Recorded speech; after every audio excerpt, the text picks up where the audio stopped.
Okay, so let's quickly look at the various controls. We said 10 controls. Budgeting we will not look at because yesterday we have already seen it. Planning, monitoring and review. So budgeting, of course, budgetary control, it's not only making the budget but implementation and monitoring of the budget and even the reviewing, annual review, monitoring quarterly and or monthly. See, accounting records is something that let's look at. Up-to-date accounting records have to be kept, right? Up-to-date means daily, and this is where also many organizations they fail. They do not make entries every day. So this is a very, very important control, that if you enter the books on a daily basis, even if there are mistakes, that could be rectified later on.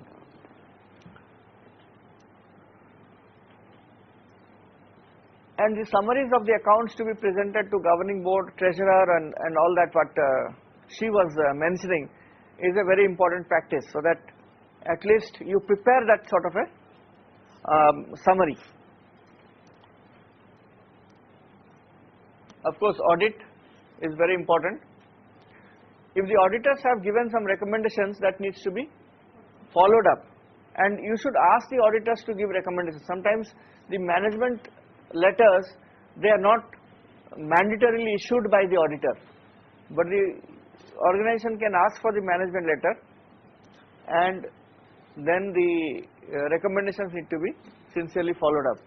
So that is about the accounting records. Incoming funds. Now here I think we were talking about the issue about the program manager who disbursed the salary to himself. Security of incoming funds is very important. So sometimes, you know, incoming mails might contain some checks. Now the person who opens the mails in an organization, normally the lowest level staff, and stamps it. And if there are checks and things like that, and if they or payment intimations and all, there is a chance that it might get lost. They are small issues but very important. So incoming mail should be opened in a secured place in the presence of more than one person. For all cash received, receipts must be issued immediately, and cash and checks received should always be recorded immediately. And this is very important. A senior staff must make regular check to ensure that income records are accurate.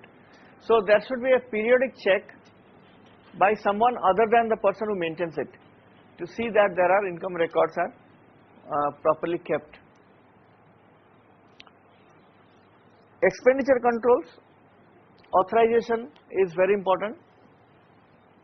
Before the amount is paid, authorization is a must. Sometimes what happens is just before the audit, so much of vouchers come to the chief functionary to be authorized, and chief functionary takes about a day to sign all the vouchers.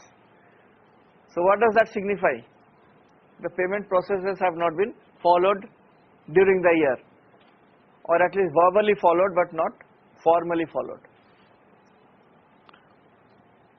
Right. So the person authorizing expenditure should be different from the one who prepares and signs the checks. So the person who prepares and signs the checks and the person who authorizes the payment should be different people.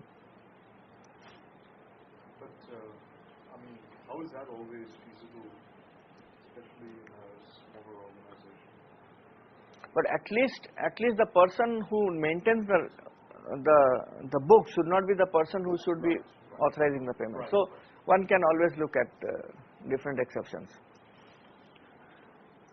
Purchase control, so I think we need not go through it because we have discussed it several times yesterday and today. Just that pre-ordered pre-numbered order forms are important. So if you have large number of purchases to be made, or regularly if you are doing purchases, orders for more than a specified amount should be done by a formal process of 3 quotations, and invoice should be matched against the original order, whether what was ordered and what we have received. Quality and quantity of goods received must be checked and entered in the stock register. This also we have discussed today in the case study. Bank accounts. Bank accounts should be in the name of the organization. Here I think we have in many workshops we have long discussions about transfer of funds to field.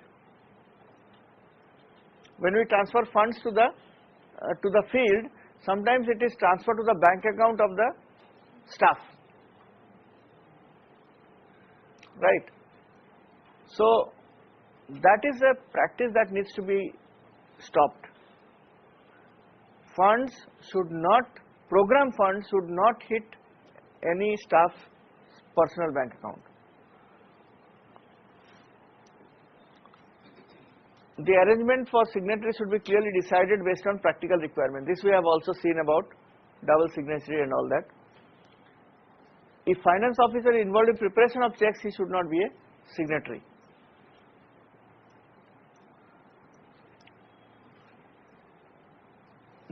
Most of the payments should be made by account pay checks. I think this is very important that we should use the banking channel more and more.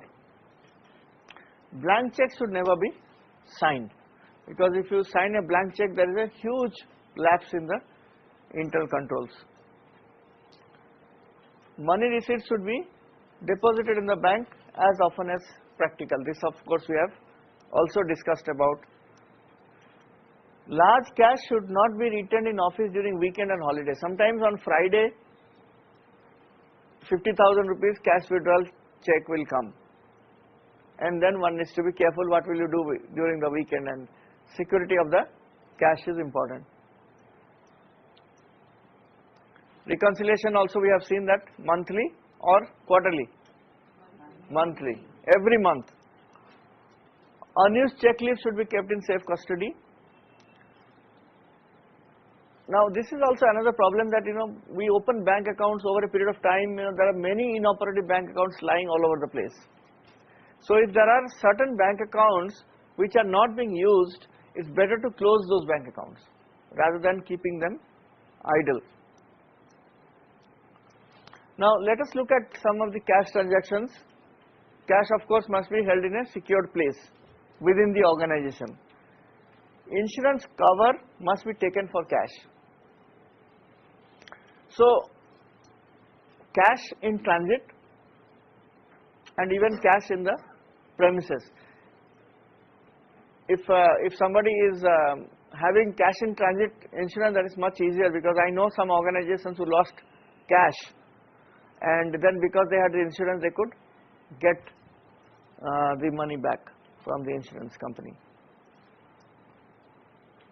Only one person must be responsible for handling cash. There sometimes people say that there will be rotation of people who will handle cash, but not two people at the same time. There has to be one person.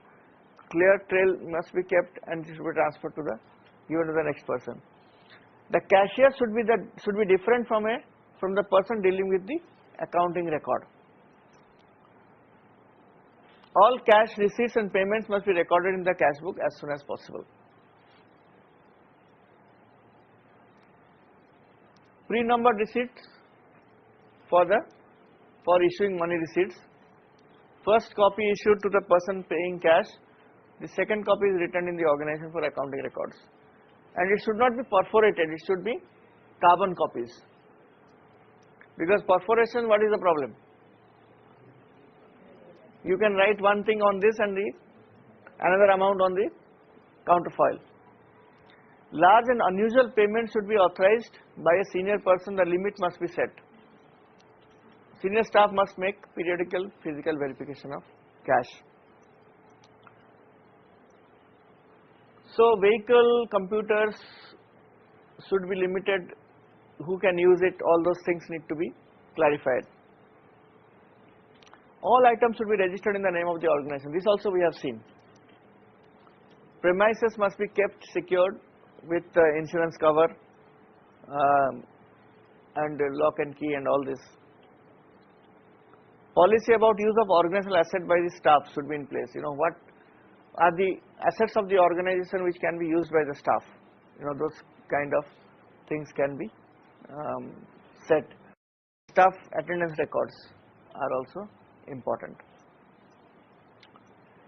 Advance is a very sticky subject because every organization has this practice of giving advance, and of course without giving advance one cannot function, you cannot implement programs. So there should be clear procedure for approval of the advance and follow up of outstanding advance. This is where the finance department has a big grudge against the program department, because always the program department would like to take money because there is some urgency has come up, and the finance department would say that first settle the old advance, and then there is a confusion. So the follow up of the outstanding advance and next advance should not be transferred normally if there are advances pending settlement. If it is too long, then the salary must be attached and other disciplinary actions must be taken. So it should be recovered from the salary if nobody is paying heed to settle the advance. Now this is segregation of duty. This is a very important area. This affects all areas of internal control. It aims at preventing errors and potential frauds by ensuring that one person is not responsible for the whole transaction. This is the whole issue. If there is one person who is responsible for the entire transaction, then there is bound to be lapse in the controls. So there should be various people involved at various processes. Somebody who places the order, somebody who receives the goods, somebody who authorizes the payment, somebody who makes the check and so on, and somebody who signs the check. So as many people involved in a particular transaction would always be healthy. In small organizations sometimes we say that who will make the cash verification? The cashier, accountant, and everybody is the same. Sometimes you can take external help. You can ask the auditors to come and do cash verification, for example. Or even cashier need not know the finance. He could be an administrative person or a assistant who can hold cash. So these are, then small organizations should not be taken as an excuse for not having internal controls. You can be creative about it. This is something I always say that whenever we do workshops, this is what we come across, that people say that we are a small organization, we don't have many people, how we'll be able to install this kind of controls. But one can be creative. Basically the issue is that there should be more than one person involved in the entire transaction. So this is about the controls.